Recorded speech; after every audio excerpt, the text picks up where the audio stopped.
On va se gêner, bonjour et bienvenue sur Europe 1. Jusqu'à 18h, vous allez passer 1h30 en compagnie de Claude Sarraute,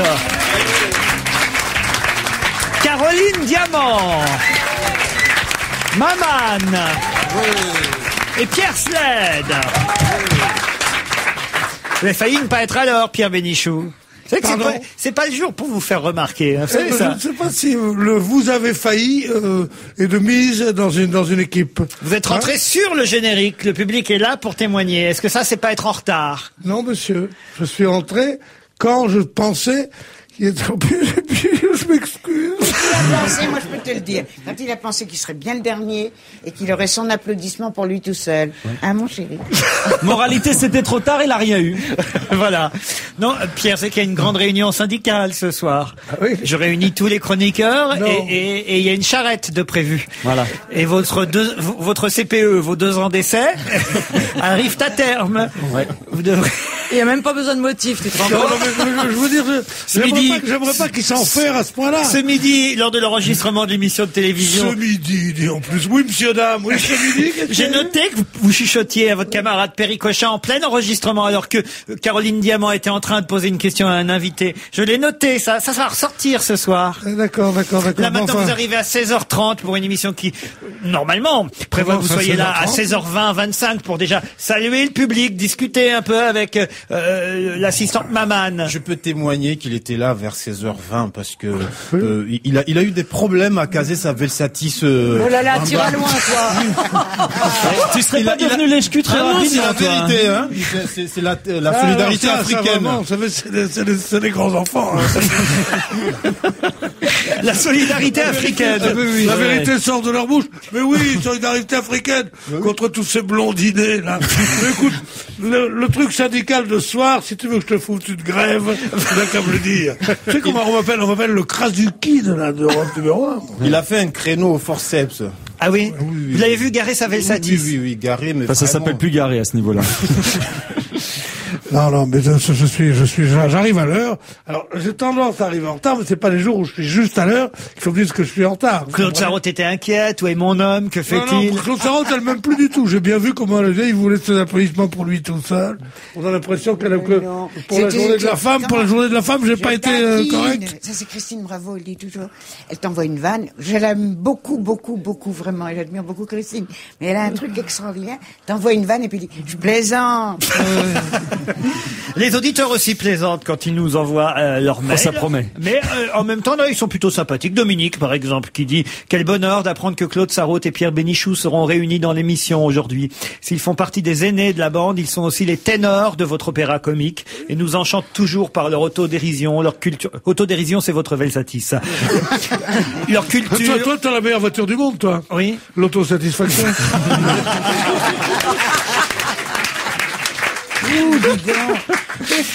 Je note. Mais tu prends des risques, mon pauvre. Attendez, je note 3e avertissement. C'est déjà imprimé, tous les trucs avec les primes et tout. Le carnet de commande est plein, hein. En tout cas, voilà, bravo, plein de bon sens, vivacité dans leurs interventions. Merci de leur transmettre un coup de chapeau amical et tendre, Pierre et Claude. Ouais, on préférait un coup de jaja, nous. Quel bonheur de commencer la semaine avec une équipe pareille, écrit Thomas. Mention spéciale à Claude Sarraute, qui est la grand-mère idéale pour moi. Celle à qui on peut tout raconter, sans tabou, avec qui on peut fumer et boire sans retenue. Bref, je l'adore. Du moment qu'on lui en donne. Sinon, je fais désormais partie du club très fermé des gens qui ont vu Pierre Bénichou dans sa fameuse voiture, dit Thomas. Je peux dire que lorsqu'il conduit, il a pas l'air d'humeur câline. Ça dépend. C'est un enfoiré devant moi qui arrête pas de montrer qu'il est capable de me faire des coups de poisson. Je fonce. Caroline, je vous adore, écrit Angélique. J'ai appris votre participation au tournoi des As. Avez-vous gagné? C'est quoi ça, le tournoi des As? Ah oui, j'ai joué au poker. Ah bon, vous jouez au poker? Ouais, je joue au poker et j'ai joué pour une émission de télé qui était diffusée sur Paris Première et je dois dire que j'ai très bien joué. Ah, c'est bien, bravo, chérie. Ça, c'est bien. Tu as gagné beaucoup. Non, j'ai rien gagné du tout. Il y a eu une très faible audience. Les gens ont eu peur que ce soit un strip poker, effectivement. Pas du tout, parce que comme j'ai fini dans les dernières, j'aurais été la seule habillée. Ah oui? T'as pas fini dans les dernières, étant donné que moi j'ai vu la fin de l'émission et tu n'y étais pas. C'est pas vrai, puisque j'ai terminé en tête à tête avec la gagnante de la table. Non, exactement. vous avez on a sorti fini en tous deux les mecs. On a sorti 4 garçons, on est resté 2 filles. alors- Et je me suis fait battre par la 3e championne du monde d'échecs et championne de France. Elle a triché? Pas par une idiote. Remarquez, ma c'est petite normal, fille, si c'est la je suis championne fière du de toi. monde d'échecs et que c'était au poker, je comprends que qu'elle soit pas très douée. Et la championne de France de triple saut. Mais je l'ai bien eu au poker. hein. Parce que vous êtes bête. Mais oui, mais pourquoi vous dites championne du monde Parce que d'échecs? quand on joue au poker ouvert, d'accord, ce qui est important, c'est de calculer vite les probabilités qu'une carte qui vous intéresse puisse sortir. Et en termes de probabilité, vous imaginez comme une joueuse d'échecs est rapide. Moi qui pensais que c'était une affaire de bluff, si en plus il y a des mathématiques. Ah, mais bien sûr. Ah, non, les bien joueurs sûr. d'échecs, les joueurs de bridge, les joueurs de dames, surtout, qui est le jeu le plus difficile, comme chacun sait. Moi, j'ai vu des joueurs d'échecs, ils ont fait une partie de dames, et ils disent, non, on va pas se prendre la tête, jouons aux échecs. Parce que le jeu de dames, qui a l'air d'un jeu facile pour enfants, Oui. comme tous les jeux faciles. Très jeune, j'ai pour- abandonné les dames, moi. Non, non. Et ça ne t'a pas pour autant mis en échec. Pas du tout. Ce qui est drôle, le jeu de dames, justement, plus les jeux sont simples, plus trouver la possibilité d'être meilleur que l'autre est compliqué et difficile. Quand il y a des règles difficiles, il faut savoir les règles mieux que l'autre. Tandis que quand les règles sont simples, c'est là... Bah non, mais ils où connaissent c'est- tous les règles aux échecs. C'est pas un problème de règles, c'est un problème de probabilité. Enfin, j'ai été bonne, quoi. C'est ce qui compte. Un mail pour vous remercier de votre humour et de votre bonne humeur. Ici à Buenos Aires, dit Julien. Vous divertissez le café El Ateano de l'Avenida Santa Fe grâce à Internet chaque midi. Pas possible. Je peux vous dire que Pierre Bénichou devient une star en Argentine. En tout cas Qu'il y parmi aille. la clientèle de notre café. Don't cry for me, Argentina. Oh merde. Non, mais, non. Il y a bientôt les élections là-bas. Ah, tu non, pourrais y non, aller. c'est hein. pas ça, mais c'est bien quand même. Tu te dis que si jamais il y a pas de convention d'extradition avec l'Argentine. Non. Si jamais je fais une bêtise, Une connerie. j'arrive là-bas, puis Tu c'est seras avec tout. tes potes allemands. Bien sûr. J'ai découvert sur votre antenne le jeune Maman que je ne connaissais pas, écrit Guillaume. Quel plaisir. Il est drôle, sympathique, cultivé et de Montauban. Merci Monsieur Ruquier de nous faire une fois de plus découvrir un nouveau talent. Voilà. Hein, C'est beau, c'est beau. Oui. Maman est beau. Oui, mais à la radio, c'est pas évident de s'en rendre compte. Quelle voix, Caroline, quelle voix. Vous m'envoûtez, dit Mathieu. Si vous pouviez simplement dire à l'antenne bonjour Mathieu, je crois que je tomberais à la renverse. Allez, fais-le. Bonjour Mathieu. Ah non, ça c'est dégueulasse. Ça c'était Maman. Parce que là, Mathieu, il est pas monté au plafond là. hein. Bonjour ma conne. Bonjour Mathieu. Non, Pierre est en train de vous souffler. Dis bonjour ma queue. Mais ça va pas, mais vous êtes fous. Pierre Alors Bénichou. figurez-vous que l'autre soir, puisqu'on parle à cas de Caroline, je me trouve dans un bar que vous connaissez bien, puisqu'il est interlope, et sur qui je tombe, une jeune femme. Vous y êtes plus souvent qu'à mon tour. Oui, absolument. Tu m'étonnes. Et je tombe sur une jeune femme qui me dit « Bonjour, je suis la sœur de Caroline. Ah oui, elle est belle, hein. » Je dis « Mais Elle triomphe au théâtre en ce mais moment. est-ce possible? Elle triomphe au théâtre en ce moment. » Je me penche pour baiser sa main. Et je la trouve ravissante. Et elle me sourit. Je lui dis « Vous êtes plus belle que votre sœur. » Oh non, c'est pas vrai. C'est Et pareil. je elles lui sont dis, pareilles. vous êtes plus jolie que votre sœur, c'est vrai, mais vous n'aurez jamais l'éclat de ma Caroline.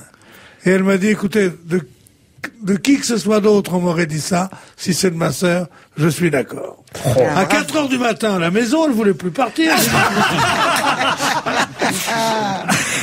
Voilà, elle est adorable. C'est fou, hein, d'ailleurs, ce que vous déchaînez, hein. Pierre Marcel, déchaîné comme passion. Caro, mon amour, donne-moi une mèche de ton âme, je l'accrocherai à mon cœur. Un signe, jolie madame, pour un monsieur en chaleur. C'est Pierre Marcel. Pierre qui dit Marcel ça Ça m'étonne pas, il écrit comme ça dans les Merci Pierre Marcel. Comme quoi les voix un peu graves des femmes, ça fait toujours fantasmer. Mais c'est vrai. Non, comme quoi les jolies voix. Alors là, un message plus particulier, c'est pour vous, Maman. Je ne sais pas si je vais bien le lire. Fofo Maman Matenogo Banisamai To Madala. Ah oui, ça veut dire bonjour maman, comment tu vas? C'est en djerma, c'est une langue du Niger. Eh ben, Banisame Wallah, merci beaucoup, je lui dis, je vais très bien. Et la fin, t'as pas dit la fin. Et si tu peux mettre une main au cul à Caroline Diamant qui est juste à côté, vas-y. Non, mais alors, manifestement, je suis plus doué pour parler, comment vous dites? Le Le Niger. djerma, non, pas le nigérien, le djerma. Je parle djerma, première langue, mieux que l'anglais. T'es un petit peu, Vous parlez tout mieux t'es que un petit peu l'anglais. un cousin de Germain. Merci Laurent de donner la parole à Maman, m'écrit Jean, un représentant d'une minorité visible, les habitants du Sud-Ouest. Ah oui, Ah bah, c'est vrai. Vive Montauban. On n'entend jamais parler de Toulouse et plus généralement du Sud-Ouest dans les médias. Grâce à Maman, c'est fait. Bah, voyez, je Merci. pensais pas faire de la discrimination positive en prenant quelqu'un du Sud-Ouest. Eh ben, surtout à la radio, Montauban, avec mon ville- bel accent. Montauban, Ville ville natale de Philippe Labro, Et de Cohn Bendit. ville étape de Charles Trenet nous amènera peut-être à Montauban. Et pour cette belle journée, nous pourrons nous asseoir sur un banc. Il a trouvé une rime à Montauban. Bien, merci Pierre. C'était pas De rien, facile. maman. Une rime à Montauban Ouais, et c'est- c'est la rime, nous c'était asseoir banc. sur un banc. Ouais. Et c'est pour ça que vous nous dérangez. C'est vrai que c'était Mais non, mais assez... c'est vrai que c'est pas très drôle, mais... Quatrième avertissement. Mais non, ce qu'il y a de bien, c'est que... Il aurait les- pu trouver Taliban, par Mais exemple. non, les ça génies, pesait moins. les génies comme Charles Trenet font des vers merveilleux, puis de temps en temps, ils s'emmerdent, alors ils disent Montauban sur un banc. Puis ils disent, je corrigerai tout à l'heure. Puis ils corrigent jamais. Eh oui. Il y a Victor Hugo, Aragon et Trenet qui font ça. Et moi aussi, Bénichou dans les choux. On se retrouve après la pub. On va se gêner jusqu'à 18h. Toujours avec Claude Sarraute, Pierre Bénichou, Maman, Caroline Diamant, Pierre Sled. Claude, vous avez regardé le Premier ministre hier soir à la télévision, Dominique de Villepin. Je suis sortie Ah bah, vous ne vous intéressez plus alors à la politique. Qu'est-ce qui se... passionnément. Je m'intéresse énormément à la politique. Énormément, mais bon, je suis sortie à 8h moins le quart. Ah bah, alors, vous n'avez pas entendu ce qu'il a dit sur le CPE, vous savez qu'il le retire. Non, j'ai entendu à la radio ce matin, arrête. Je me suis rattrapée. Pensez qu'il aurait dû le retirer? Non. Non. Il faut tenir. Bah oui, qu'est-ce que tu veux? C'est impossible. Ce serait vraiment, ce serait abandonner tout respect de soi. Bah non, c'est faire preuve d'intelligence si on se rend compte que l'idée est mauvaise et qu'elle est à ce point Non, impopulaire. il va essayer d'abord de l'aménager. Libre à lui de le retirer plus tard. C'est absurde de retirer simplement parce qu'il y a eu De toute cette façon, petite manifestation. Une Ça petite me- manifestation. On a eu un élément précurseur. On fait pas évacuer la Sorbonne le samedi pour annoncer le dimanche qu'on va retirer le truc. Sinon, s'il a fait évacuer la Sorbonne, c'est bien qu'il allait rester sur ses Ah, positions. alors il a été aidé par cela par Nicolas Sarkozy. Pas aidé, il a reçu l'ordre. Hein. Depuis l'avion, Nicolas Sarkozy a oui, fait oui, évacuer oui. la Sorbonne. C'est génial oui, quand oui, même. Tout à Hein. fait. Ah, oui. Il dit même de l'extérieur, je reste ministre de l'Intérieur. Et il dit ça aux Antilles, hein. Les Antillais qui se croyaient à l'intérieur de la France. Bravo. En fait, quand il va là-bas pour dire qu'il luttait contre l'immigration clandestine, il les vise, eux, les Antillais, hein. Il a dit également à propos du CPE, justement dans l'avion, j'aime bien prendre de la hauteur par rapport aux choses. Mais vous avez vu d'ailleurs qu'il s'est fait appeler Laurent Sarkozy au lieu de Nicolas par Aimé Césaire, Césaire. parce qu'il a tout fait pour être reçu par le poète des Antilles, Aimé Césaire, qui dans un premier temps ne voulait pas le recevoir. Finalement, ça s'est arrangé, il l'a reçu. Mais est-ce qu'il l'a fait exprès Attends, il a quel âge? Non mais il l'a fait parce qu'il avait reçu Fabius une semaine plus tôt. Il a fait l'amalgame entre les deux. Pas forcément. Ah oui. Bah si, c'est pour ça qu'il l'a Non, fait. parce que comme il voulait pas le recevoir, c'est une des choses les plus humiliantes au monde, je trouve, que de se tromper dans le prénom Oui. de quelqu'un d'aussi connu. Gérard de Vous avez Villepin. raison, Françoise. Pierre, Moi, je trouve qu'il n'avait pas le choix. C'est-à-dire que quoi qu'on pense du projet du CPE, il n'avait pas le choix, Villepin. Où il cède et il est plus crédible comme candidat à la République, comme candidat à la présidence de la République, où il ne cède pas et il risque d'être foutu en l'air par la Vox Populi. Mais de toute façon, s'il avait cédé, il était foutu. Mais non, puisque tu dis qu'il fait un deal perdant-perdant, là, donc autant Oui. qu'il... En cédant, il était perdant-perdant. c'est une partie de poker, ça, Caroline. Non mais ce qui est, Vous ce qui est avez surprenant- vous avez lu le Cid ou pas? Oui. Le Cid, on dit toujours le drame cornélien. On dit, est-ce que Rodrigue doit... Un dilemme. Corneille. Non, peu importe. Bon, ça suffit. Bon. C'est Quand il dit va, je note les points à la fin. C'est une litote. Non, mais c'est amusant de voir que comme Vas-y. Stevie, t'as lu 3 trucs. Mais là, quand je te parle, tu m'écoutes. Alors, bon, sans essayer de me dribbler. Bon, alors, donc, Rodrigue. Il est là et on dit que Caroline Diamant a tué du cœur. le dilemme, c'est est-ce qu'il faut venger un père ou est-ce qu'il faut perdre une maîtresse? Il le dit lui-même, mais il se trompe sur sa propre situation. Parce que s'il ne venge pas son père, il perd sa maîtresse, puisqu'il il a perdu son honneur. Donc de toute façon, il faut qu'il aille venger son père et après il verra. Si Chimène veut de lui. C'est plus clair dans le site. Je comprends pas ce que Chimène Badi et Corneille viennent faire là-dedans.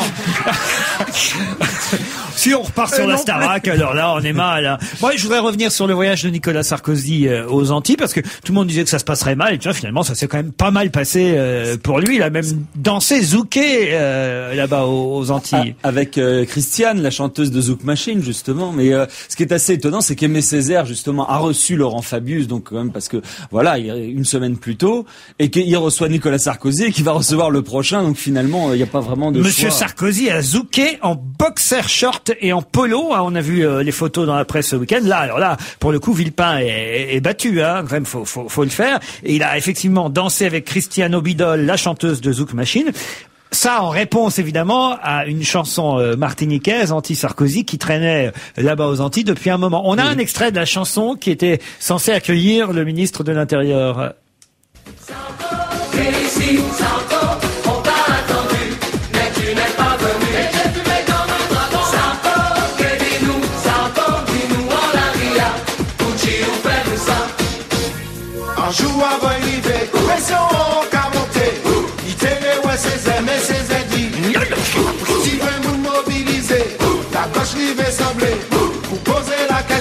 Sous la colonisation, tout est déjà pareil. Pour ici, c'est les filets à la télé, à danser qui s'en cocailler.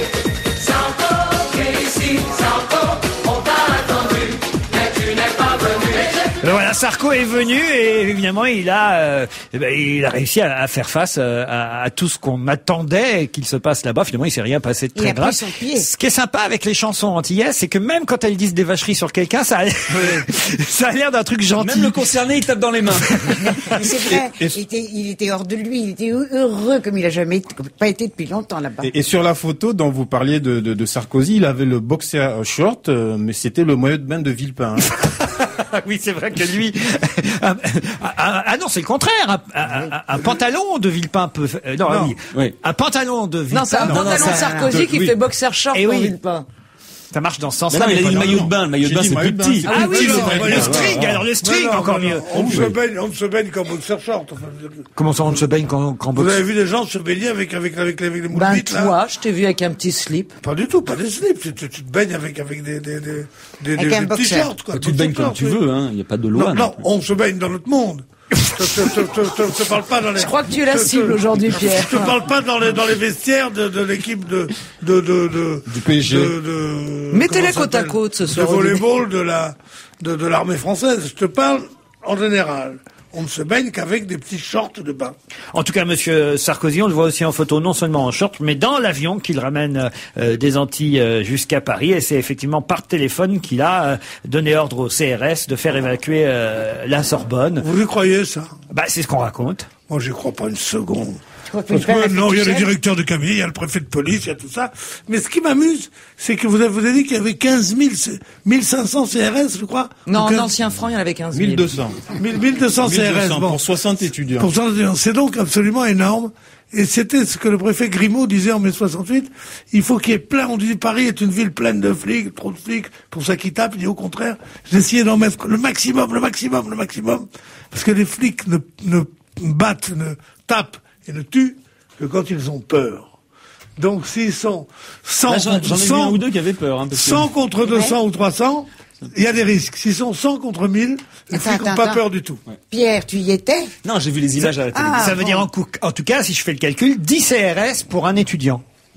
C'est vrai qu'à 10, on arrive quand même à... Normalement. Mais oui. Normalement, par le PSG, à 10, t'arrives à en battre un. À 1 contre 10, normalement, tu dis, entrez, je vais vous ouvrir, je vais vous aider, quoi. Non, mais c'est vrai que c'est une technique de la police qui est de mettre énormément de flics non pas pour écraser, mais justement pour ne pas avoir à écraser. Moi, je veux bien croire, en tout cas, que c'est Nicolas Sarkozy qui a orchestré tout. Parce que il y avait quand même un sacré enjeu. La moindre bavure sur le fait de les sortir aurait été fatale au CPE. Moi, je crois honnêtement que c'est une décision qui s'est prise même plus haut au niveau de Villepin. C'est pas Sarkozy qui d'un seul coup dit on va évacuer la tu dis n'importe quoi. Ben ils se sont téléphonés 3 fois. C'est ce que je te dis. Ben voilà. Ils ont fait ça ensemble. Ensemble. Voilà. Qu'est-ce qu'elle te dit que tu dis n'importe quoi? Non, il peut rien passer de mal quand même dans un haut lieu de la pensée française quand le préfet de police s'appelle Proust. Pas vous, quand même. La Sorbonne, ça vous a rappelé alors mai 68, Pierre? Non, pas du tout. Vous êtes senti revivre ce week-end? Non, de toute façon, j'étais déjà vieux pour mai 68, moi. Ah oui? J'avais plus l'âge de m'enflammer. Je trouvais au contraire qu'ils étaient drôlement à la traîne des surréalistes des années 30, et que c'était plutôt Aimé Césaire, quoi, leur slogan. C'est-à-dire des années 1920. Où Aimé Césaire, qui était à l'époque un surréaliste, un type, avait écrit un livre qui s'appelait Soleil coupé. Mais regarde pas comme ça, tu m'emmerdes. Merde, tu nous fais un cours. On croirait que tu veux reprendre la Sorbonne. En tout cas, on a vu s'en fiche, Gilles de Robien à la Sorbonne traiter les étudiants de casseurs. C'est vrai que pour lui, le summum de l'intelligence, c'est Élodie Gossuin. Ah oui, c'est vrai que monsieur de Robien, c'est lui qui a fait élire conseillère régionale Élodie Gossuin, qui casse pas grand-chose. Elle. Non, pas du tout. On se retrouve après la pub. Bon, il y a un débat autour de la table sur la pugnacité de Claire Chazal face au ministre Dominique de Villepin. Moi, je trouve qu'au contraire, par rapport à d'habitude, elle était plutôt rentre dedans, Claire Elle Chazal. avait pris du guronzan. Ah non! Elle a entendu des rumeurs comme quoi il y avait une journaliste noire qui voulait sa place.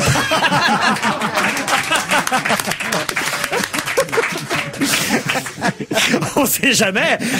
Non, remarquez, elle avait toutes les chances d'accueillir monsieur de Villepin pour défendre le CPE, parce qu'on voit mal comment Béatrice Schoenberg, sur la 2, aurait pu accueillir le Premier ministre, vu qu'elle est l'épouse, ou en tout cas la compagne...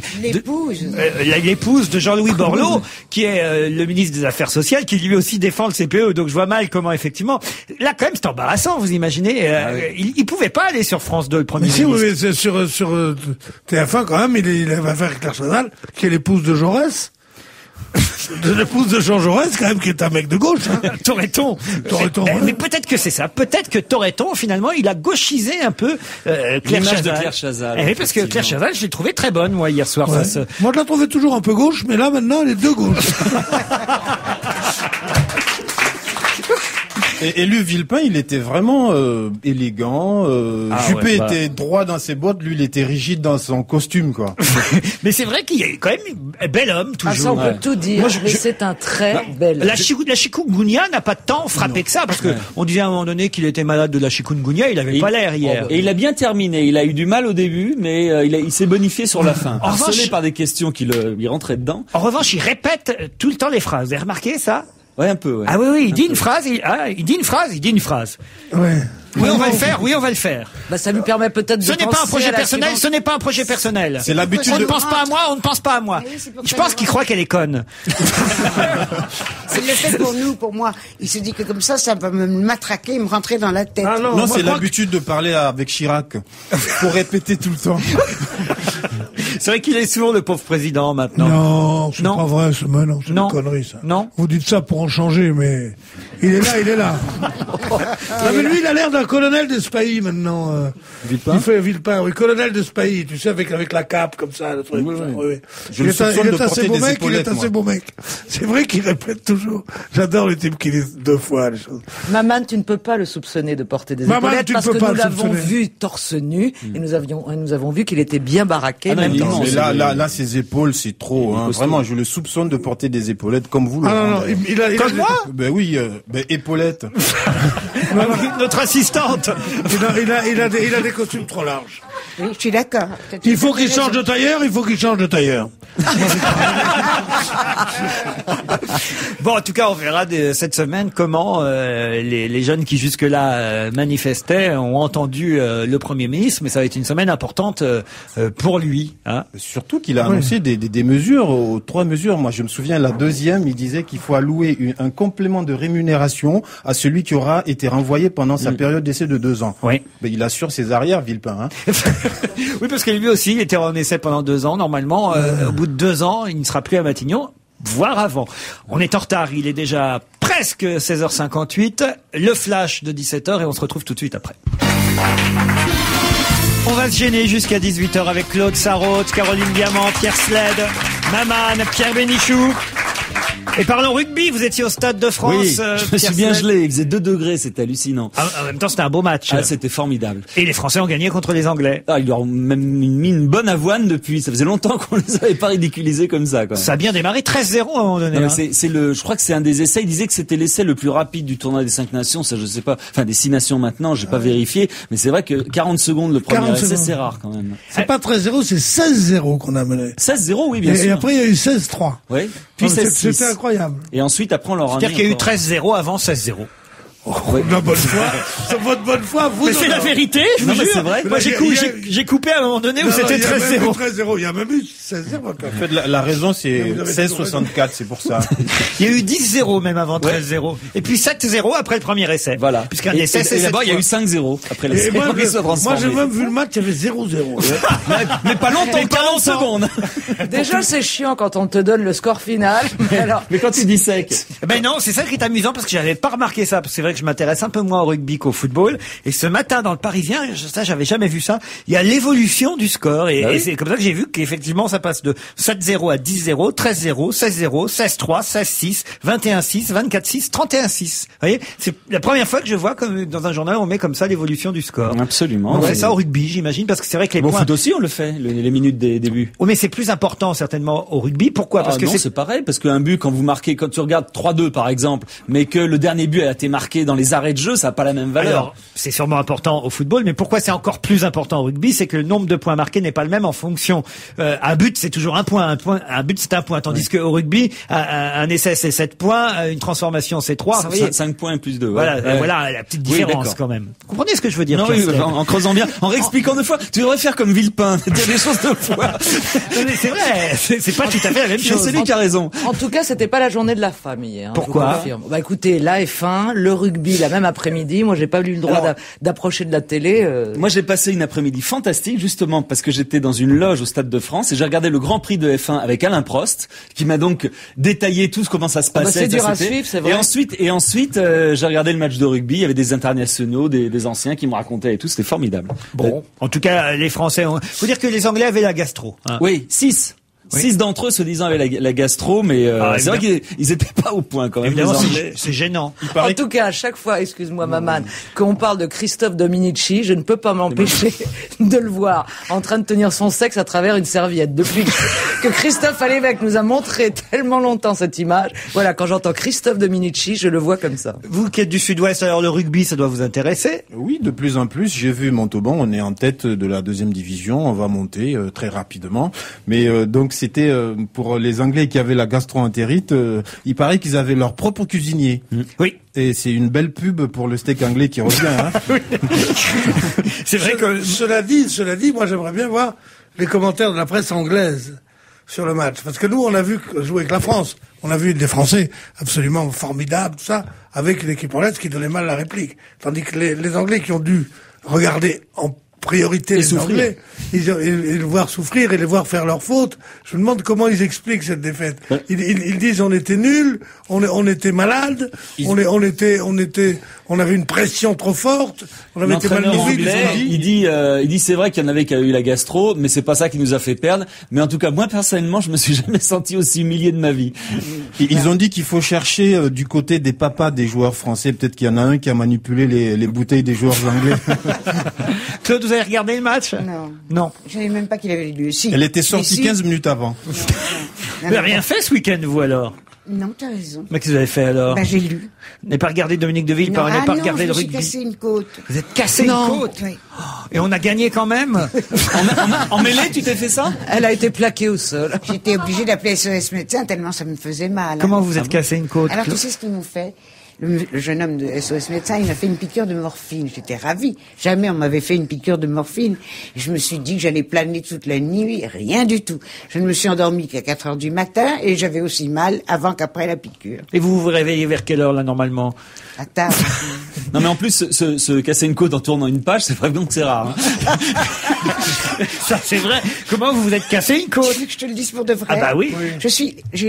Dans ma salle de bain, il y a les toilettes. Oui. Et à côté des toilettes, il y a la baignoire. Oui. Et je suis tombée des toilettes et je me suis cognée contre la baignoire. C'était le même syndrome que les Anglais? C'était vers quelle heure? Oh mais enfin, un peu C'était vers quelle heure? C'était tard. Ah oui, c'était voilà. Vendredi. Ah bon? Ah, vous avez dîné avec elle le vendredi, c'est ça? Tu t'es pas fait mal à la tête avec la bouteille, au moins, non? Ou peut-être que c'est le couvercle, comment ça s'appelle, la lunette qui vous est retombée dessus, non? Non, même pas. Je suis vraiment tombée à côté des toilettes et bang contre la baignoire. Vous aviez un peu... Non, même pas. Même pas. Chargez la mule un petit peu. 2-3 verres de champagne, c'est tout. Ah voilà, oui. Mais tu n'as pas l'air de quelqu'un qui a une côte cassée, si je puis me permettre. Je voudrais pas te traiter de Alors, mytho, mais... figure-toi, Parce qu'on peut pas ce rire. médecin de SOS Médecin m'a donné une drogue que je n'avais jamais prise, que je continue à prendre, et qui est sensationnelle. m'étonnes. Pour tuer la douleur. Je peux pas te Une dire robe que tu avais jamais eue? Jamais on m'avait donné ça, c'est inouï. J'en prends 3 Il fois ferait, par mieux jour. il ferait mieux de vous prescrire une autre salle de bain. Tout en mousse. avec les toilettes séparées. Oh, tu crois pas si bien dire. J'ai un très joli appartement, mais alors ça, c'est nul. Le cabinet dans la salle de bain. Ah oui. Ah, je trouve pas, moi. Parce que tu peux aller directement du cabinet à la baignoire sans... Non, sans te cogner. Je veux pas, non, c'est terrible. Ça, c'est vraiment... Je suis bien d'accord. Non, enfin, choisissez un appartement, vous attendez faites- quand même que votre mari ait fini son bain avant d'aller faire caca, par Mais exemple. justement, c'est ça qui est Oh embêtant. non, pas Laurent! Oh non! Oh non, un peu de respect. Non, je suis pas d'accord. Je ne veux pas imaginer Claude dans ses toilettes. Oui. Je crois que ma fille ne dit même plus Donc, quand ça. même, son mari est cacadémicien.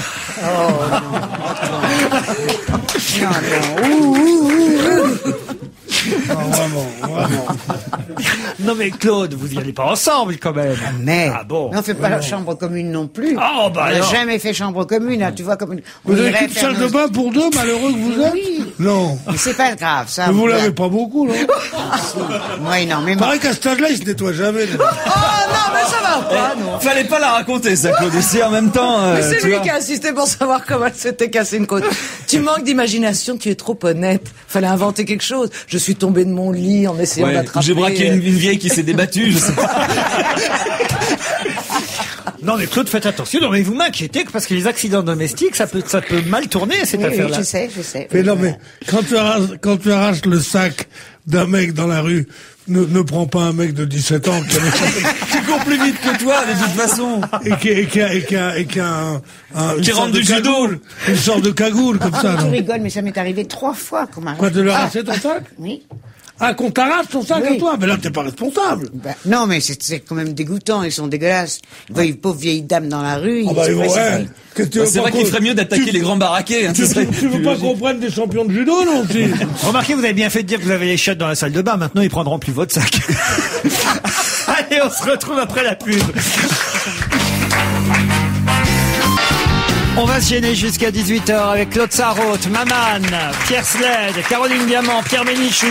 Un mot sur la pauvre Carole Rousseau qui s'est évanouie 2 fois de suite lors du tirage au sort des quarts de finale de la Ligue des Champions. On transmis cette cérémonie sur Eurosport. C'est le maire de Paris, Bertrand Delanoë, qui s'est précipité pour la relever, la pauvre Carole Rousseau. On ne sait pas exactement, Jean-Marc Morandini a peut-être donné oui, des je explications sais sur sa qui. santé. Oui, oui, Ah bah très Alors, bien. qu'est-ce que c'est? Alors elle était aux toilettes.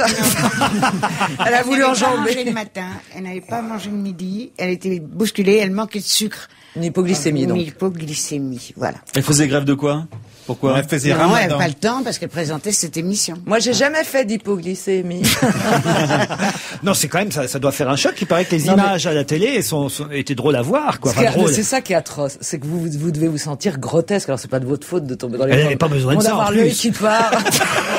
Non mais l'œil qui se retourne, tu vois, la bouche un peu ouverte, la langue pendante, c'est vrai que c'est pas ça. Non, Non, mais non, pas elle tout de exagère. suite. ça. Pourquoi tout de suite voir le pire? C'est marrant, on vous raconte des faits, des histoires humaines terribles, et vous pensez qu'à rigoler. Quand mon ami Claude me raconte qu'elle est tombée dans sa salle de bain, qu'elle se fracturait une mais côte, elle- ben j'ai pas envie de rire, et je me dis en plus c'est un drame de la misère, parce qu'ils n'ont qu'une salle de bain pour deux dans leurs 600 mètres sur les quais. Tu sais, non, mais c'est terrible. Ça me fait penser aux voleurs qui arrivent devant la maison des Rothschild, absolument sublime, comme ça. Ils entrent, ils voient le baron et la baronne qui sont en train de jouer à 4 mains sur un magnifique Steinway. Et le voleur, il dit à son pote, quand sont-nous? Ils ont pas un rond, ils ont un seul piano pour deux. Non, la pauvre Carole Rousseau, quand même. Étienne Moujotte a abusé, quand même. Quand il s'est mis à chanter, elle est tombée de haut. C'est Carole Rousseau, elle est tombée par terre, c'est la faute à Voltaire. Mais quand même, voilà, peut-être c'est l'émotion. Si c'est important, un tirage au sort. C'est important parce qu'il faut surtout pas se gourer, parce que dès qu'il y a le moindre hésitation, il y a suspicion de magouillage, etc. Donc, Et c'est la première fois qu'une femme, en plus, paraît-il, tombe. Non, tire. Présentait le tirage au sort, à ce qu'elle dit. Il paraît que dans le Parisien de samedi, il disait que c'est parce qu'elle s'était rendu compte que son partenaire ne parlait pas anglais. Exact. Et c'est pour ça qu'elle est tombée dans les pommes. Dites, je me serais évanoui plus d'une fois.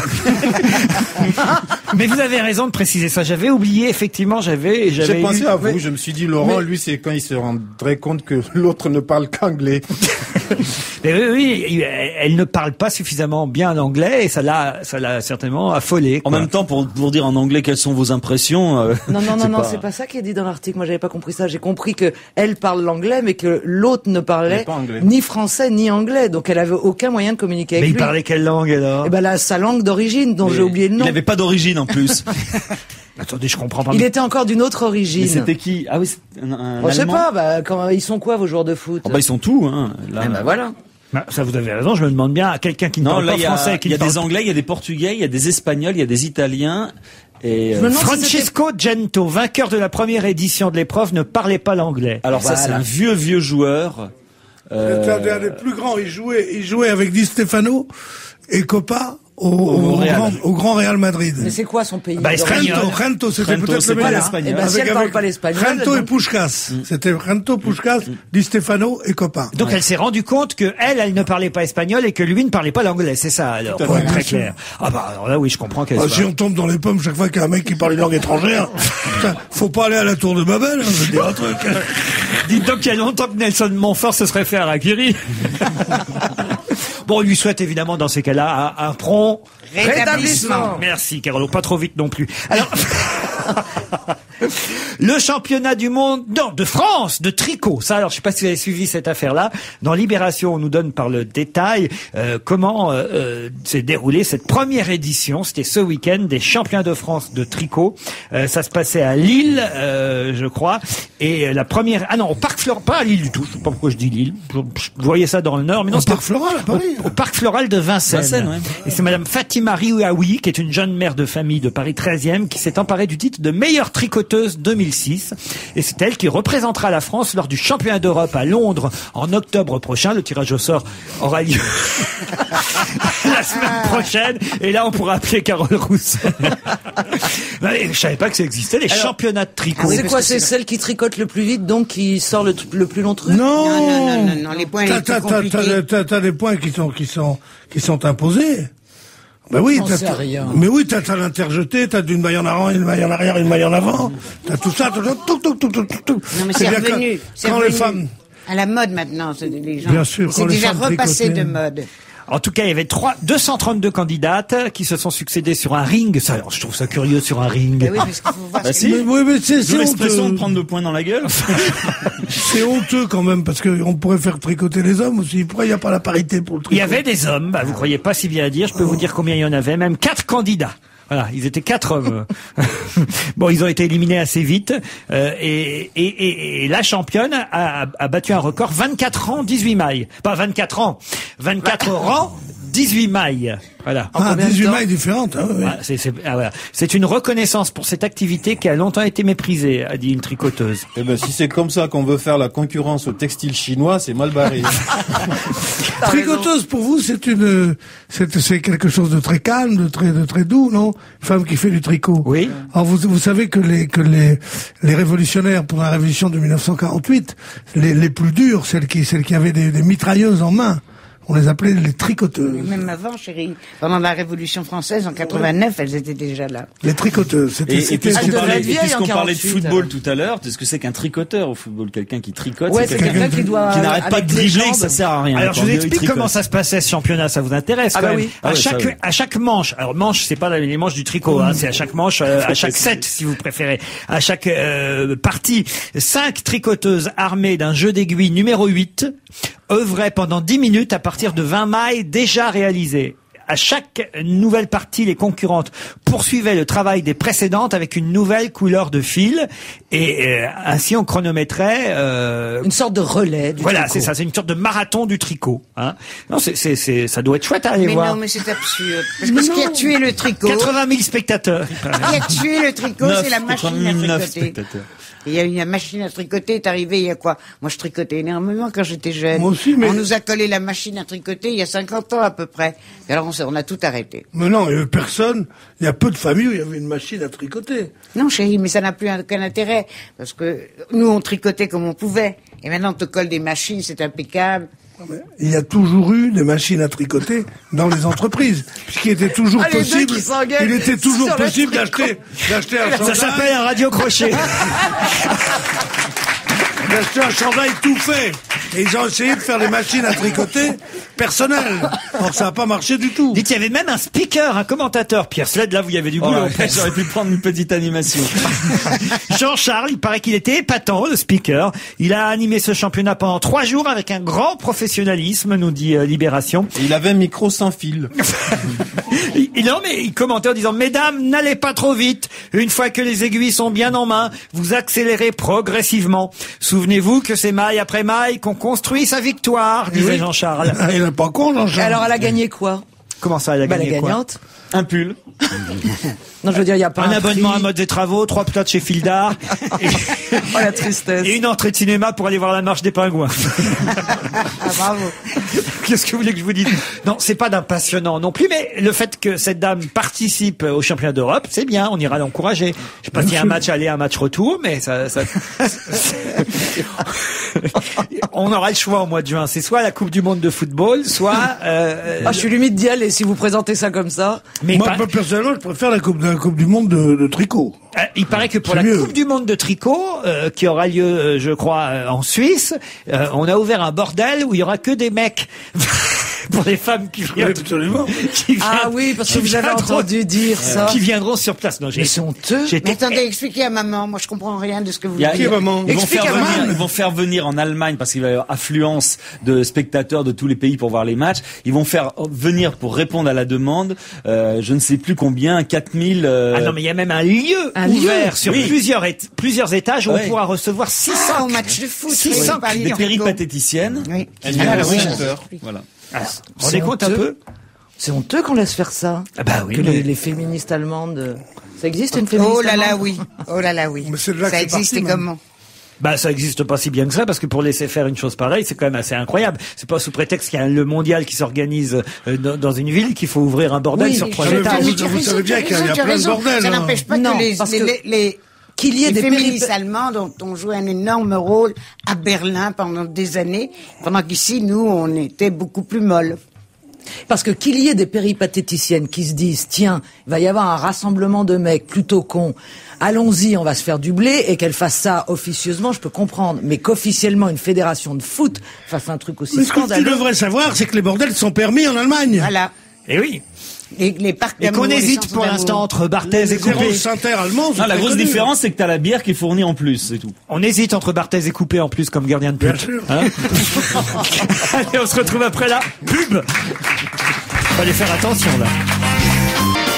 Maman, Caroline Diamant, Pierre Sled, Claude Sarraute, Pierre Bénichou. Un mot sur l'élu conseiller de l'Assemblée de Corse abattu d'une balle dans la tête, nous dit-on dans un journal, mais je crois qu'en fait il y a eu plusieurs balles, peut-être 3 balles, non, pas non. tout atteint la tête, mais en tout cas vendredi à l'aéroport d'Ajaccio, Robert Feliciaggi, dit Bob l'Africain, le roi des machines à sous, a été tué par des bandits pas manchots, titre François ce matin. Il y a 3 pistes pour élucider l'assassinat de cet élu corse qui était aussi maire de son village en Corse. Bref, Pilacanale. comment vous dites? Pilacanale. Ah, vous connaissez Ouais. le nom du village? Oui. Oui, je connais Vous bien. étiez sur le parking? Qu'est-ce Non, que vous faisiez? Non, mais je connais bien parce que j'étais Vendredi déjà, soir, à j'ai cette déjà été à heure-là. un mariage à Pilacanale. Vous étiez à un Oui, mariage? c'est magnifique, c'est dans les montagnes. Oui, ils font venir toujours des témoins de l'étranger. C'est magnifique. En tout cas, le mec, il connaît des gens du milieu, il est dans les casinos, Il vit en Corse. C'est un proche de Charles Pasqua. C'est un proche de Charles Pasqua. Moi, je trouve que c'est magnifique qu'il ait vécu jusqu'à 63 ans. Oui, c'est déjà un exploit, vous voulez dire. Non, mais quand même, c'est fou qu'il soit abattu comme ça sur le parking de l'aéroport. Il était 22h, un peu plus même, 23h et quelques, puisqu'il avait pris l'avion de 22h50. Et on nous dit en plus dans la presse qu'il avait décidé au dernier moment de prendre cet avion, ce qui veut dire que les personnes qui l'attendaient étaient particulièrement bien informées. Ça veut dire qu'ils sont de mèche avec les hôtesses de l'air, peut-être. Qui peut savoir précisément que vous changez de vol? À part le personnel volant. Ah bah quelqu'un à qui vous l'avez confié quelques heures avant votre départ, tout simplement. Ou quelqu'un qui vous suit à l'aéroport de départ, oui.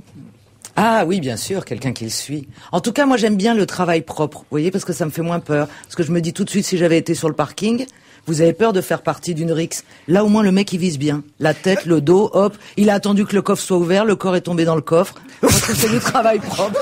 Non? Caroline a peur des balles perdues. N'allez pas dans un match du PSG. Hein. Ah bah attends, tu m'étonnes. Jamais je mettrai les pieds. Ah non, mais vous avez raison, j'avais pas pensé à ça. Vous voulez dire qu'il n'y a pas, oui, effectivement, de dommages collatéraux, comme on dit exactement. Dans ces cas-là. Bah oui, je dis pas que c'est bien d'avoir fait. Mais non, mais il n'y a pas de victime. Tant qu'à faire, autant que ce soit propre. Vous avez raison.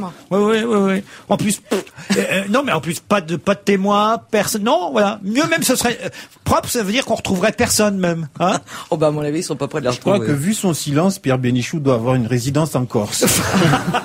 Non, mais c'est vrai que c'est toujours, vous avez raison, mon cher Mamal. C'est vrai que c'est un pays où il y a de temps en temps, c'est vrai, des morts violentes, mais de là à en faire une sorte de pays tellement dangereux et tout, je trouve que c'est très malvenu et pas bien du tout. Mais c'est pas ce qu'on a dit. Si, je vois qu'il y a une sorte de racisme anti-corse comme ça, que c'est honteux. Alors ça...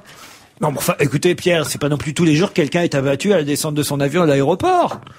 Oh, si, moi, souvent. J'ai trouvé très abattu hier soir. Bon, alors je n'insiste pas sur nos amis corses. Parlons plutôt de Michael Jackson, qui a des problèmes avec son ranch de Neverland, qui vient d'être fermé par l'inspection du travail de Californie. En effet, Michael Jackson n'a pas versé de salaire à ses 69 employés, qui sont tous des petits-enfants. Depuis plus de 2 mois. 2 mois sans salaire, c'est embêtant quand même. Il travaille au noir pour Michael Jackson. Non, mais il est endetté, faut le dire, à hauteur de 270 millions de dollars. Il ne vit plus là-bas, vous savez qu'il vit maintenant dans les Émirats. Voilà, au Bahreïn, dans le Golfe, et évidemment, il se dit puisque maintenant je vis plus là-bas, j'ai plus aucune raison de payer mes employés. 270 millions de dollars. Ouais. Et 69 employés, faut le faire quand même, 69 qu'il hein. Bah oui, parce qu'il y a un zoo. Remarque, s'ils sont tout petits, tous, très jeunes, c'est peut-être... Et puis 69, c'est louche. Oui, mais qu'est-ce qu'on peut bien faire de 69 employés? Mais non, c'est surtout que fait l'État américain s'il doit... C'est colossal. C'est un parc d'attractions, bien sûr. S'il doit 270 millions de dollars, ils ont qu'à fermer son truc, le mettre des scellés, je sais pas, le mettre, le vendre ou l'hypothéquer pour récupérer. Non, mais à mon avis, il est toujours propriétaire des enregistrements des Beatles. Je pense que s'il décidait de les vendre, il rembourserait très vite sa petite dette. Hein. 69 employés. Mais en même temps, ils sont contents, les 69 employés, parce qu'ils ont dit, il n'y a qu'une salle de bain à faire, ils ont dit. Et en plus, il y a les chiottes dedans. Alors, en tout cas, il maintient sa forme. Hein. On nous dit dans le même article qu'à 47 ans, Michael Jackson s'est mis à la musculation pour avoir l'air plus viril. Son frère, Jermaine Jackson, c'est une famille curieuse. Il a un frère qui s'appelle Jermaine, déjà. Ouais. Hein. Son frère dit qu'il fait 300 pompes par jour, des abdos. Et ça fait faire... Pardon. Non, il s'est pas fait faire 300 pompes. On n'avait jamais nié les 300 pompes. Il fait 300 pompes par jour des abdos. Il veut également ralentir sa consommation de maquillage et se raccourcir les cheveux. Ah, parce que le nez, c'est plus possible. La rumeur prétend que Michael Jackson serait même à la recherche d'une nouvelle mère porteuse qui ressemblerait à Salma Hayek. Vous voyez la comédienne Salma Hayek. Moi je vois très bien, elle est ravissante. Mais pourquoi alors il fait une fixette sur pourquoi pas prendre Salma Hayek directement? Oui, parce qu'elle a un cerveau. elle a déjà des animaux de compagnie. Donc. Tu te rends compte? Comment ça, je me rends compte? Fou allié. Hein. Ah oui? Ah mais non, attends, c'est hallucinant. Il y en a déjà 3. Il y en a un qui l'a balancé par la fenêtre en Allemagne. Il faisait une tournée. Il est fou allié. On ne devrait pas lui donner le droit. Et encore, à l'époque, il a trouvé des mères porteuses parce qu'il les a payées et qu'il avait beaucoup d'argent. Oui. Mais là, s'il est endetté, il trouvera aucune mère porteuse. Les gens sont pas débiles. Quel est l'intérêt de porter un enfant? Faut trouver une association de mères porteuses bénévoles. Il y avait la fille d'Elvis Presley, c'était la première. Oui, mais enfin, elle n'a pas porté d'enfant. Ils se sont mariés 6 mois. C'était pas... Oui, juste un bisou, quoi. Oui. Vous feriez mère porteuse pour Michael Jackson, Caroline? Écoutez, si je mets 3 générations de diamants à l'abri, oui. Quoique c'est un peu tard. Qu'est-ce que tu veux dire, 3 générations de C'est-à-dire diamants? que s'il me donne suffisamment d'argent pour que je me sacrifierais pour ma famille et mes descendants. C'est ça que je veux dire. Ah bah on va appeler Michael On a Jackson. toujours l'impression que Tes amis, non tu vis dans un monde avec une menace terrible et qu'il faut mettre des choses à l'abri Je pour suis tes juif, descendants. que veux-tu Non, mais justement, dis Mais pas non, ça, ben voilà, ça. je suis une angoissée de toujours du futur. Ouais, mais c'est pas, il y a d'autres moyens de gagner de l'argent que faire mère porteuse. Mais non, mais Pourtant, on dit que les je te diamants sont signale que- éternels. Tu vas en Allemagne cet été, par exemple, pour la Coupe du Monde. ah oui, bah c'est mon rêve, un hooligan et pour Bah, il vaut l'argent. mieux faire Non, je fille. parlais pas d'hooligan, moi. Il vaut mieux faire fille portée que mère porteuse, quand même. Oui. Mais non, mais c'est parce que vous me posez la question, est-ce que je ferais mère porteuse? Ma réponse était pour de l'argent, oui, pas pour le plaisir. Est-ce que tu ferais mère porteuse, toi, Pierre? C'est pas les enculés qui manquent, c'est l'oseille, hein, vraiment. Je veux dire un truc. Allez, on se retrouve après la pub.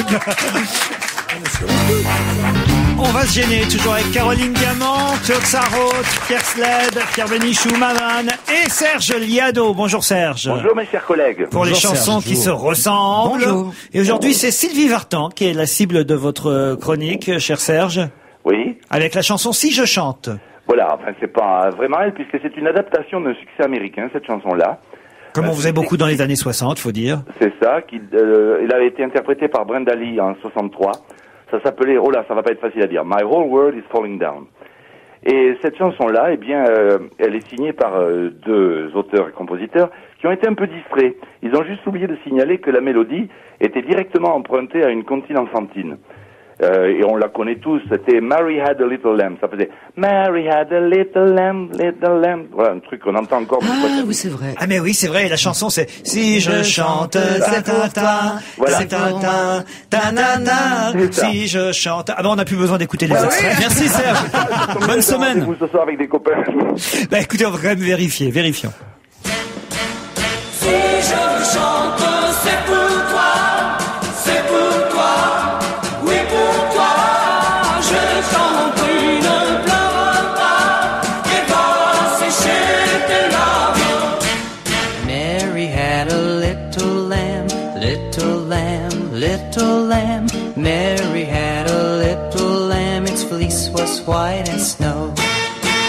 Si je chante, c'est pour toi, c'est pour toi, oui pour toi. Everywhere that Mary went, the lamb was sure to go. Does the lamb love Mary so? Mary so, Mary so. Why does the lamb love Mary so? The eager children cry. Si je chante, c'est pour toi, c'est pour toi, oui pour toi. Il faut chanter avec moi. Mary had a little lamb, its sweet white as snow, and everywhere that Mary went, the lamb was sure to go. Bravo Serge, bravo. Ça ne souffre.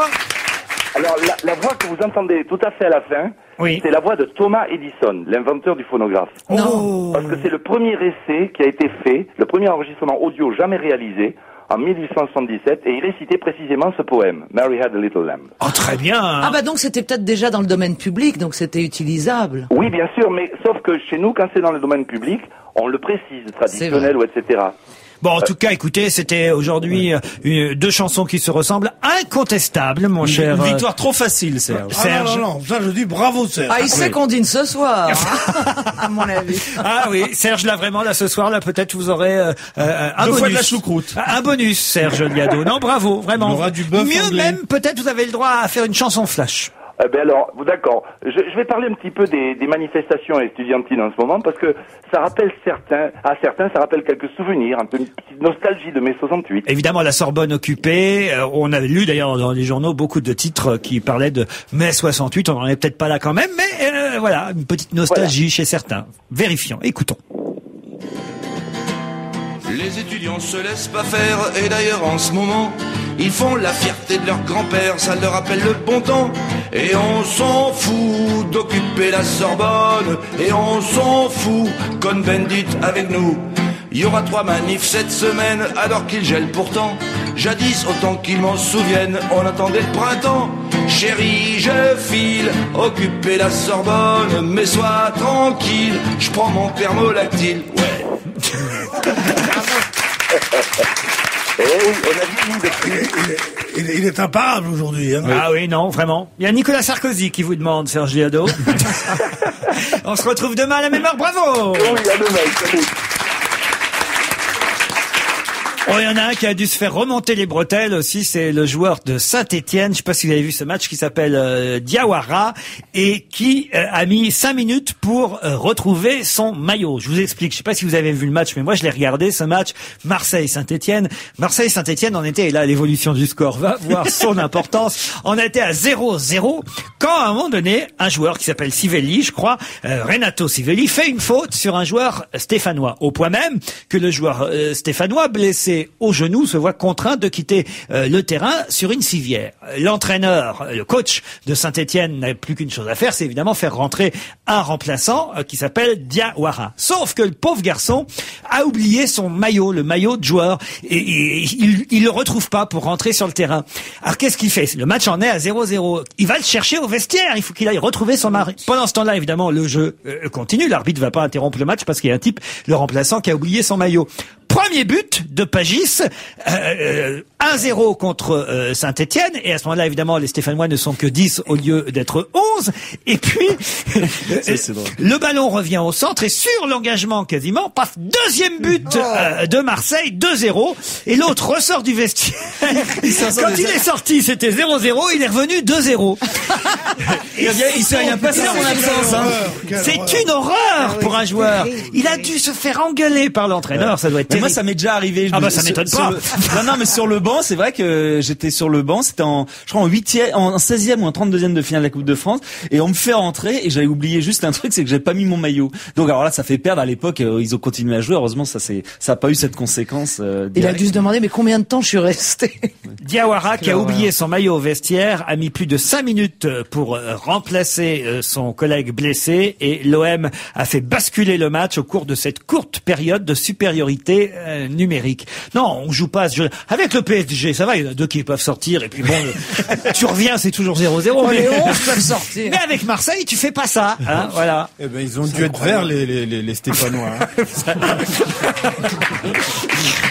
C'est vrai. C'est vrai, mais dans ces cas-là, l'entraîneur lui passe un savon. Ben non, mais de Marseille, évidemment. Ouais. Non, mais celui qui est sorti là, il est sorti. On essaye, nous, Pierre, on essaye. Laurent, il est sorti sur blessure ou il est sorti pour un changement stratégique? Non, sur blessure en civière. Il est sorti sur blessure. Mais t'écoutes pas. C'est arrivé à l'équipe de France, à la Coupe du Monde 1978. En Argentine. Ouais, mais là, c'était toute l'équipe. Oui, ils avaient oublié tous les maillots. Vous vous souvenez de cette anecdote quand même? C'est la France joue contre, alors je ne sais plus quelle. C'est une équipe de l'Est, je sais plus laquelle. La Hongrie. Et on s'aperçoit que les maillots de l'équipe de France sont exactement la même couleur. Ils avaient pris les maillots blancs et les autres jouaient en blanc. Et donc pas de maillot. Et donc le match est dans une demi-heure. Et ils envoient le responsable des maillots trouver un dimanche après-midi des maillots à Buenos Aires, pour trouver un magasin. Finalement, ils n'en trouvent pas. Le coup d'envoi, t'as Drucker qui est à l'antenne, parce qu'il raconte cette anecdote déjà à l'antenne. Et évidemment, le match ne commence pas parce qu'on attend les maillots. Highlander. C'est pas con. Highlanders. Et Drucker, et en fait, ils ont attendu 3 quarts d'heure, les équipes. Et pendant 3 quarts d'heure, Drucker a été obligé de commenter sur des plans de coupe du public différents. Et finalement, ils sont rentrés, l'équipe de France, c'est rentré avec les maillots de l'équipe réserve, de l'équipe de je sais pas quoi, des maillots rayés. L'équipe de France a joué avec des maillots de club. Je connais bien Michel Drucker, il est capable de meubler parfaitement. Combien il y avait de personnes dans le stade? Oui, je sais pas, mais ils connaissent tous un par un maintenant. Voilà, c'est ça, et je suis sûr, ils disaient, vous venez de, Le Mans, je connais bien Le Mans. Non, mais c'était là-bas. Non, mais il est capable très bien de commenter tout seul, même sans qu'il... Il était formidable. Alors, je l'ai vu chez Marc-Olivier Fogiel hier soir avec, alors tiens, voilà, encore un black qui va animer une émission avec Michel Drucker. Ça y est, maintenant, c'est une épidémie. Hein. Voilà, c'est la porte ouverte. Et nous qu'on avait peur de la grippe aviaire. Mais non, mais c'est formidable. On a mis tant d'années, on a tant de retard sur les autres pays que d'un seul coup, pouf, en une semaine, on nous présente un nouveau journaliste aux 20h, là, un type qui va animer l'Eurovision avec Michel Drucker. Michel lui laissait pas placer un mot hier soir. Mais Rosel Max, PPDA l'a choisi pas parce qu'il est noir. Non. C'est parce que enfin PPDA va avoir un journaliste de présentateur du JT qui a moins de cheveux que lui. En tout cas, voilà. Bon, écoutez, on va quitter un peu le monde du football et de la télévision pour Pour la F1. Pardon. Pour la F1. Non, pas la F1. Je vous propose la rhubarbe. Ça vous intéresse comme sujet, la rhubarbe? Ah oui, si c'est de la tarte. Comment ça, si c'est de la tarte? La tarte à la C'est bon, rhubarbe. la tarte à la Ah, mais rhubarbe. j'adore, moi, la rhubarbe. Mais sachez que les Anglais n'aimaient pas trop ça, la rhubarbe. Et on ne sait pas ce qui se passe en Angleterre. Mais les ventes de rhubarbe ont augmenté de 100%. C'est pas une petite augmentation.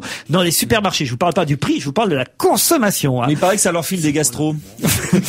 La rhubarbe dans le Yorkshire, une région de terre lourde et grasse, voit sa production annuelle passer en 5 ans de 500 à 1000 tonnes. La rhubarbe, spécialement consommée par ceux qui veulent maigrir ou suivre des régimes, devient l'aliment indispensable en Angleterre. Il faut dire que la rhubarbe est pauvre en hydrates de carbone, mais riche en vitamine C. J'ignorais tout Ça ça. se mange autrement qu'en confiture, la rhubarbe? Ah, Oui, dans en une compote. tarte. Oui, En c'est ça, la compote, tarte en aux tarte. rhubarbe, Oui, mais je crois pas que ça fasse maigrir en tarte. Je suis pas sûre. Ça dépend. Qu'est-ce que Et c'est le, et bon le séné, ça se mange en même temps ou pas? Mais en tout cas, il y a les yaourts à la rhubarbe, vous savez. Ah oui, je sais. Oui. Alors voilà, non, c'est vrai que je vois Moi, pas. j'ai découvert il y a pas très longtemps à quoi ça ressemblait sur un marché quand c'est frais, la rhubarbe. Comme un bâton. C'est comme un grand bâton Oui, mais rose. c'est terrible quand tu l'épluches, c'est les fils. Ah oui. Ah là là. Oh Claude, vous êtes là. Je pensais que vous étiez parti dans la salle de bain. La rhubarbe, Villepin, lui, ça barre dans la rue pour lui. Claude était parti, mais elle est revenue. Il y a toujours 0-0, Claude. La rhubarbe était cultivée en Chine pour ses vertus médicales en 2700 avant Jésus-Christ. Vous vous Oui, rendez ça compte fait aller. Ah oui. Oui. Ah oui. Très connu. Et c'est Alors, pas non, elle parle en ce moment. Hein. Alors n'en mangez pas quand Revel est dans le bain. Non, non, moi je Non, dis non, non. c'est vrai que la rhubarbe, c'est un drame pour les mal logés. Hein. Oh non, vraiment. Il y a des nuisances sonores. Oh, Non mais écoutez, moi j'adore ça. C'est délicieux. Justement, il y a peu de temps qu'on trouve dans les rayons des yaourts à la rhubarbe. Moi j'en achète, vous voyez. Ah, je savais même pas que ça existait. Ah, je vous vais jure, goûter. on sort des parfums de tout maintenant. Vous avez même yaourt chocolat blanc maintenant. C'est génial. Ah, ça doit être sympa. Qu'est-ce qu'il y a, Pierre? non, on dirait une invention de Bonaldi.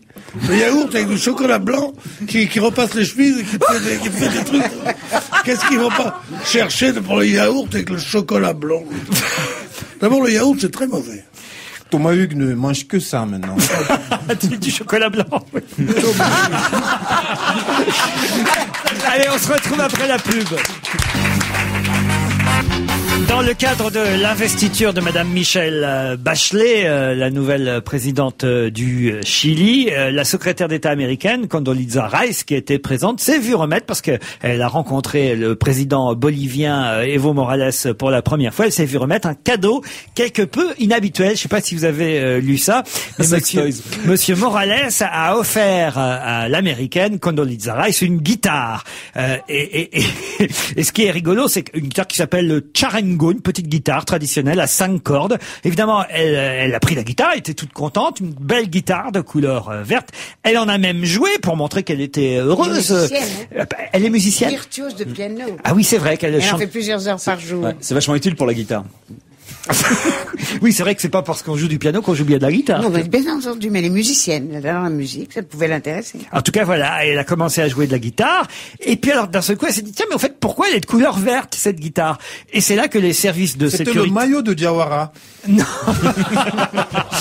Non. Est-ce que vous avez lu ça dans les journaux? Oui. Alors, Moi, allez-y. j'ai lu, c'était de la coca. Exactement, tout simplement parce que la guitare était décorée de feuilles de coca. Vous savez que le président bolivien est grand défenseur des droits de producteurs de coca, la plante qui peut aussi servir à la fabrication de la cocaïne, plante évidemment contre laquelle les Américains luttent, en tout cas l'exportation de cette plante. Et elle, à un moment donné, donc elle joue de la guitare, puis on dit mais d'où vient cette couleur verte? Puis en plus il y avait une odeur particulière, et elle s'est rendue compte qu'effectivement l'instrument de musique était totalement laqué de feuilles de coca. Les services américains ont même dit qu'il allait falloir vérifier avec les services de douane pour voir s'ils pouvaient ramener la guitare à la coke jusqu'aux États-Unis. Ça aurait Et été c'est- drôle qu'elle se fasse choper à l'aéroport. Elle a commencé à jouer, elle a dit c'est marrant, ça me fait kiffer cette musique. C'est quand même vicieux de la part du président bolivien, non? Je trouve ça honteux, moi. Oui. Mais bien sûr. Parce que cette histoire de Coca, on sait bien que la cocaïne, ce n'est que du concentré de coca, mais que la feuille de coca elle-même, telle que la mâchent les pauvres Indiens dans les Andes, comme ça, ce n'est pas du tout une drogue. Ah non, c'est un truc qui aide un peu, comme ça, mais c'est très, c'est exactement comme de se faire des piqûres de caféine ou de prendre un café. Je veux dire, un café, c'est pas ça qui te fout en l'air. Dans les feuilles de coca, c'est pareil. Alors, assimiler les deux choses et empêcher ces malheureux de cultiver leur coca et de la consommer, évidemment, c'est très injuste. Vous vouliez dire, Maman, que vous aviez goûté déjà les feuilles de coca? Oui, en canette avec Caroline Diamant tout à l'heure. Mais ça n'a aucun goût. Ah oui? Parce que la coca, ça se boit aussi, ça s'infuse comme du thé. Ça n'a aucun goût. C'est un thé même pas un petit peu fort, quoi. C'est rien. Je crois que les Indiens, ils la mâchent pour supporter l'altitude. C'est ça, oui, on la mâche. La fatigue, manque d'oxygène. tout, la faiblesse, non, vraiment? Beaucoup dans le showbiz, hein, on mâche ça pour supporter l'altitude. Mais c'est marrant, on se cache beaucoup, hein, pour le faire. Hein. Là oui, parce qu'il n'y a pas de montagne. On vous livre la coke, on vous livre pas les montagnes qui vont avec. Franchement, c'est pas malin. D'où l'expression, le nouveau jeu, on joue à cache-mâche. On dit que j'ai peu de temps là, mais il y a quand même une chose, et j'aimerais bien que vous m'éclaircissiez cette affaire, et c'est vers vous que je me tourne, Pierre Slade, même si vous n'êtes plus journaliste sportif, vous avez... plein. Aussi, il a gardé quand même l'intelligence du journaliste sportif. Alors vas-y.